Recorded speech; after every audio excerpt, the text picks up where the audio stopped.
ஒரு சின்ன நிகழ்விலிருந்து தொடங்குகிறேன். 12 அல்லது 13 ஆண்டுகளுக்கு முன்னால் இதே ஜூன் 3ஆம் தேதி புதுக்கோட்டையில் உரையாற்றுவதற்காக நான் சென்றிருந்தேன்.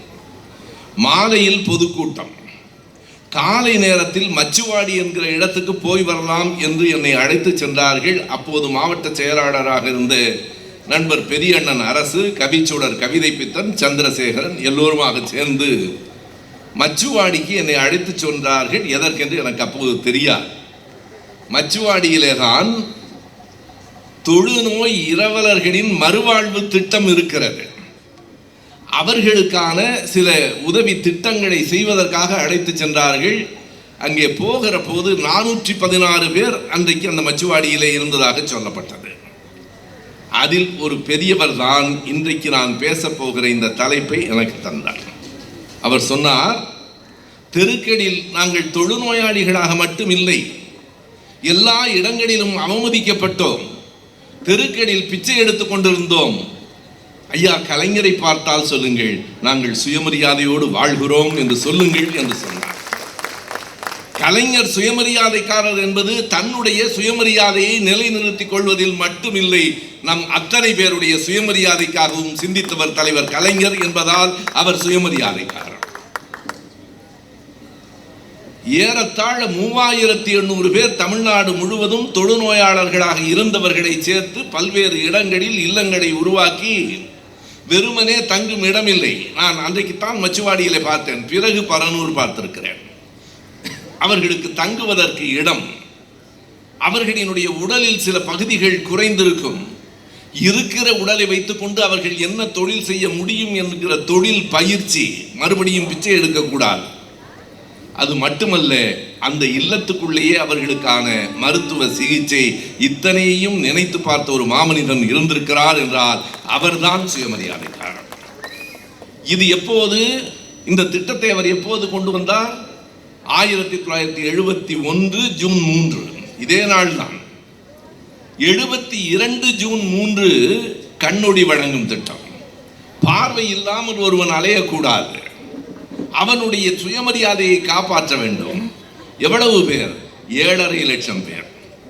நண்பர்களே, பரனூருக்கு ஒரு முறை இந்திரா காந்தி அம்மையார் வந்தபோது பேசுகிறார், தொழுநோயாளர்களுக்கு ஒரு மறுவாழ்வு திட்டத்தை உருவாக்க வேண்டும் என்கிற எண்ணம் இந்த மனிதனுக்கு எப்படி வந்ததோ தெரியவில்லை என்கிறார், இந்தியாவிலேயே முதன்மையாக. பிறகு 72 7.5 லட்சம் பேருக்கு கண்ணொடி வழங்கும் திட்டம், அதில் 1,07,000 பேருக்கு கேட்ராக்ட் என்று சொல்லுகிற கண்புரை நீக்குகிற அந்த அறுவை சிகிச்சையை செய்தது கலைஞரின் அரசு.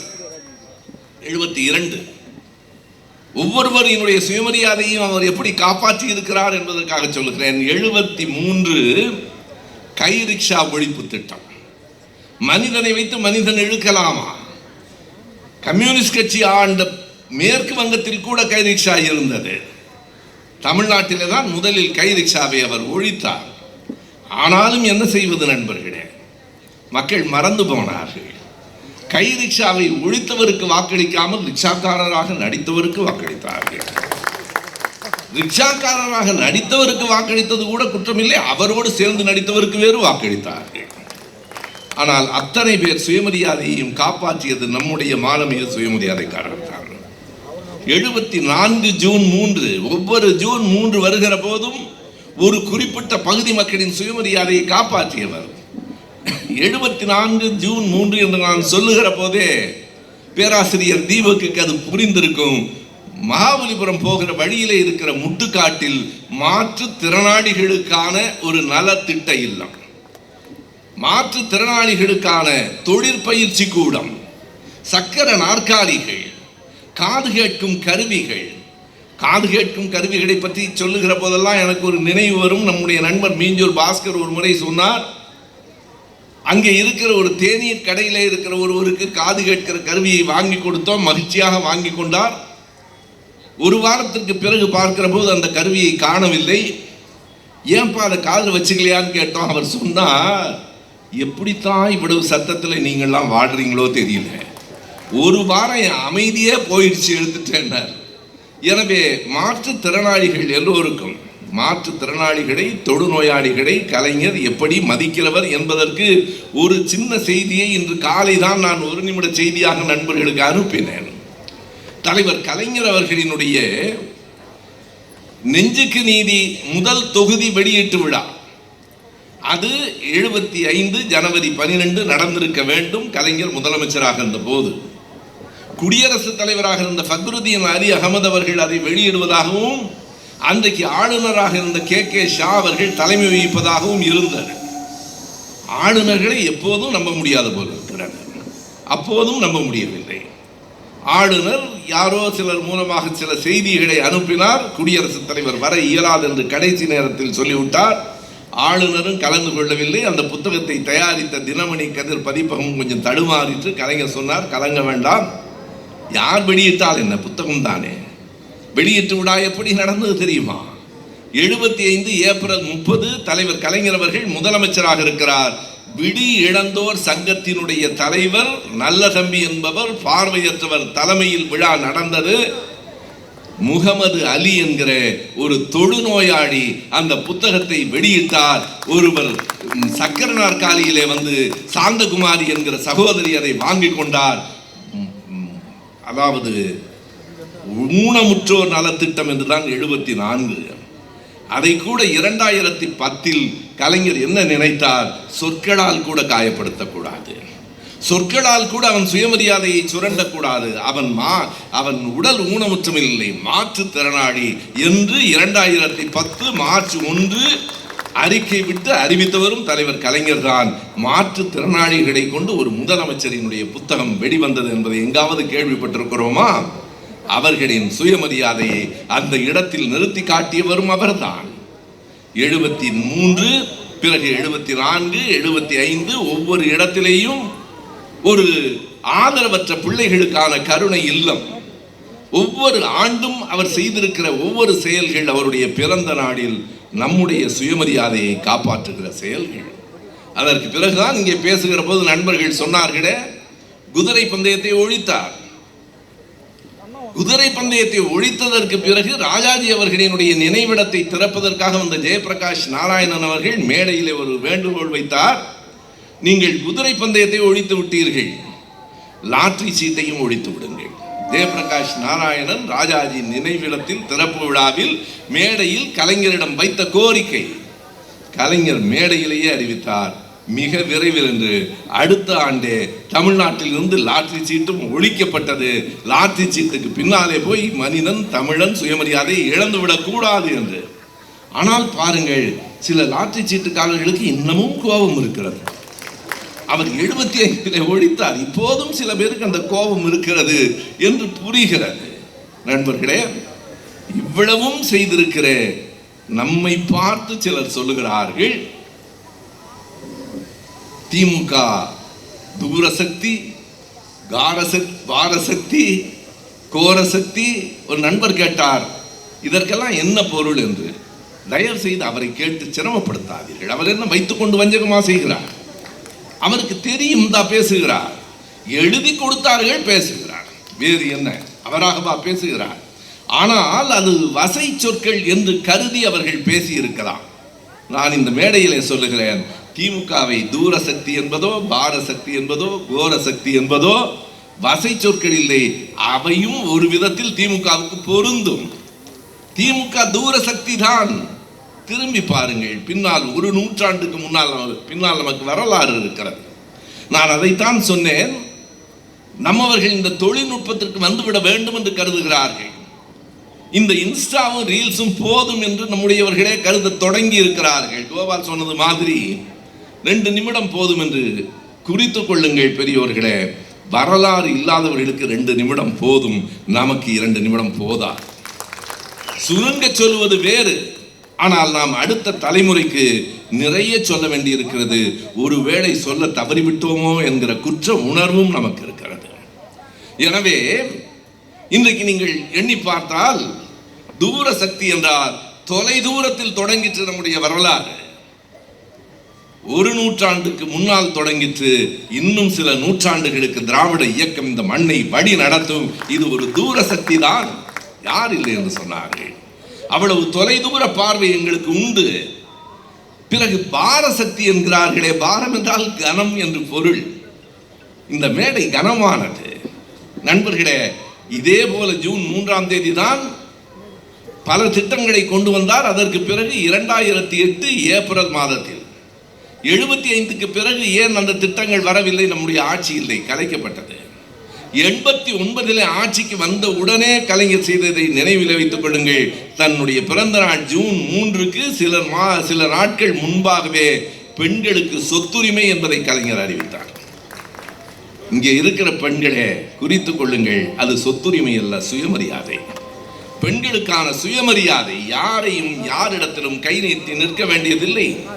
2008 திருநங்கையர்களுக்கான நல வாரியத்தை உருவாக்கியவர் தலைவர் கலைஞர் தான்.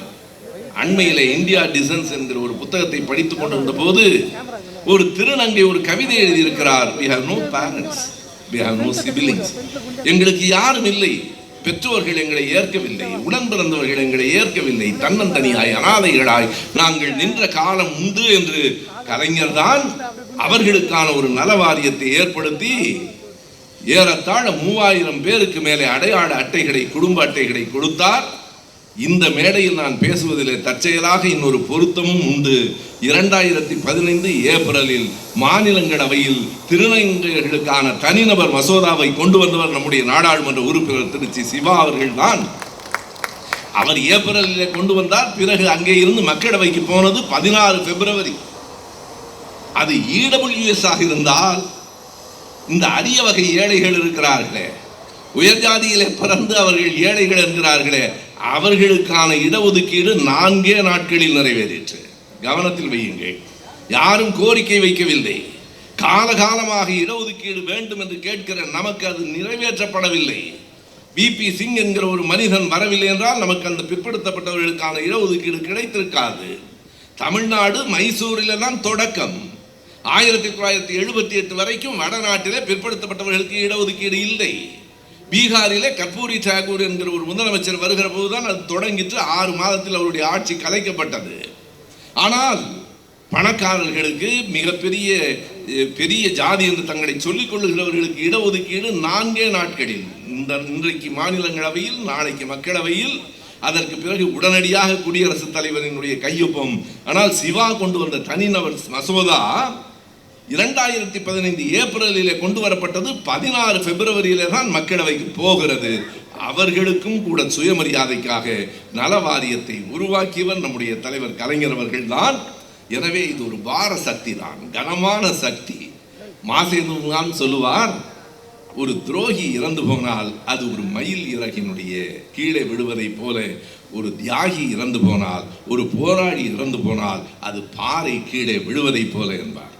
திமுக என்பது ஒரு பாறையை போல. நம் முதலமைச்சர் தெரியாமல் பேசினார் என்று கருதாதீர்கள், புரிந்துதான்.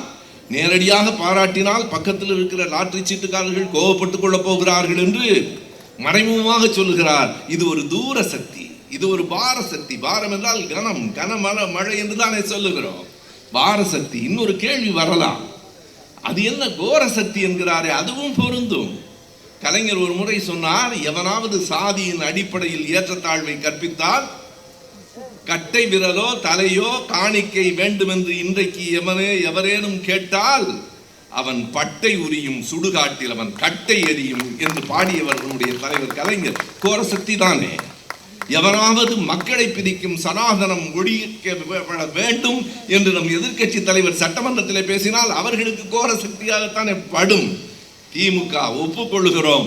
இன்னமும் ஒரு முறை உரத்து சொல்லுங்கள், திமுக தூர சக்தி தான், திமுக பார சக்தி தான், திமுக சாதியால் மக்களை பிரிக்கிறவர்களுக்கு கோர சக்தி தான். முதலமைச்சர் அவர்களே, முடிந்தால் அடுத்த கூட்டத்தில் இன்னொன்றையும் சேர்த்துக் கொள்ளுங்கள். ஏழை எளிய மக்களிடம் அன்பு காட்டுகிற ஈர சக்தியும் திமுக தான். திமுக என்றால் உங்களுக்கு அடுக்குமொழிக்கும் பொருந்தி வருகிறது, இல்லையானால் அவர் ஒப்புக்கொள்ள மாட்டார். அது பாரசக்தி, கோரசக்தி, ஈரசக்தி என்று அதையும் சேர்த்துக் கொள்ளுங்கள். நாம் ஈரசக்தி தான், எதிரிகளிடம் கூட அன்பு காட்டுகிறவர்கள் தான்.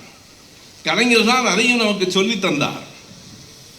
என்னை கடலில் தூக்கி எறிந்தாலும் நான் கரமாகத்தான் மிதப்பேன், கமிழ்ந்து விட மாட்டேன், நீங்கள் ஏறி பயணம் செய்யலாம் என்றார்.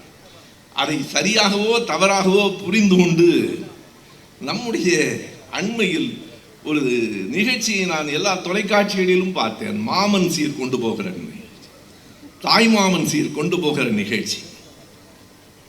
இவ்வளவு பெருந்தன்மையா என்று எனக்கு தோன்றிற்று. ஏனென்றால் நம்முடைய மாவட்ட செயலாளர் முன்னாள் அமைச்சர் யார் வீட்டுக்கு தாய் மாமன் சீர் கொண்டு போகிறார் என்றால், இது பெரியார் மண் இல்லை, பெரியாரே மண் என்று சொன்னவரின் வீட்டுக்கு, அண்ணா கலைஞரின் நினைவிடங்களை இடிக்க வேண்டும் என்று சொன்னவரின் வீட்டிற்கு, இன்னமும் சொன்னால் கள்ளக்குடி கொண்ட கருணாநிதி என்னும் பாட்டை கள்ளத்தனம் கொண்ட கருணாநிதி என்று பாடியவரின் வீட்டுக்கு, ஆரிய கடப்பாறை கொண்டு திராவிட கோட்டையை இடிப்பேன் என்று சொன்னவருக்கு தாய்மாமன் சீர் கொண்டு போகிற அளவுக்கு எவ்வளவு பெரிய உள்ளம், எவ்வளவு பெருந்தன்மை. நண்பர்களே, நான் கொஞ்சம் சின்ன புத்திக்காரன், எனக்கு அது கிடையாது. கலைஞரை படித்தவன், அண்ணாவை படித்தவனுக்கு நான் உண்மையிலேயே தாய்மாமனாக இருந்தாலும் சாகும் வரை பகையாடியாக இருப்பேனே தவிர ஒரு நாளும் உறவாடியாக இருக்க மாட்டேன். இதுவும் சுயமரியாதையின் ஒரு வடிவம். நன்றி, வணக்கம்.